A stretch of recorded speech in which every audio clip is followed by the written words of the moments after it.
ಇವತ್ತು ತಮ್ಮ ಮುಖೇನ ರಾಜ್ಯದ ಮುಖ್ಯಮಂತ್ರಿಗಳು ಹೇಳೋದಕ್ಕೆ ಇಚ್ಛೆ ಪಡ್ತೇನೆ. ಗೃಹ ಸಚಿವರಾಗಿರುವಂತಹ ಪ್ರಿಯಾಂಕಾ ಖರ್ಗೆ ಅವರು ಕೂಡ ಹೇಳೋದಕ್ಕೆ ಇಚ್ಛೆ ಪಡ್ತೇನೆ. ಅದೇ ರೀತಿ ಎಐಸಿಸಿ ರಾಜ್ಯದ ಅಧ್ಯಕ್ಷ, ಕರ್ನಾಟಕದ ಅಧ್ಯಕ್ಷ ಆಗಿರುವಂತಹ BK ಹರಿಪ್ರಸಾದ್, ಈ DK, PK ಮತ್ತು BK ಏನಿದ್ದಾರೆ, ಒಂದು ಕಡೆ DK ಶಿವಕುಮಾರ್ ಅವರ ಸಾಫ್ಟ್ ಹಿಂದುತ್ವವಾದ, ನಿಮ್ಮ ಭಾಷೆಯಲ್ಲಿ ಹೇಳೋದಾದ್ರೆ, ಮತ್ತೊಂದು ಕಡೆ BK ಮತ್ತು PK ಏನಿದ್ದಾರೆ, ಪ್ರಿಯಾಂಕಾ ಖರ್ಗೆ ಮತ್ತು BK ಹರಿಪ್ರಸಾದ್, ಇವರ ಹಿಂದೂ ವಿರೋಧಿ ನೀತಿಗಳನ್ನ ಏನು ಅನುಸರಿಸ್ತಾ ಇದ್ದಾರೆ. ಏನು ಮತೀಯ ಶಕ್ತಿಗಳಿಗೆ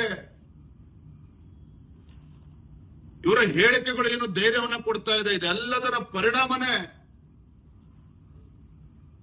ಈ ರೀತಿ ಘಟನೆಗಳು ಕಳೆದ 8-10 ದಿನದಲ್ಲಿ ಇವತ್ತು 3-4 ಘಟನೆಗಳು ಆಗಿರುವಂತದ್ದು, ಪ್ರಾಣ ಕಳೆದುಕೊಂಡಿರುವಂತದ್ದು.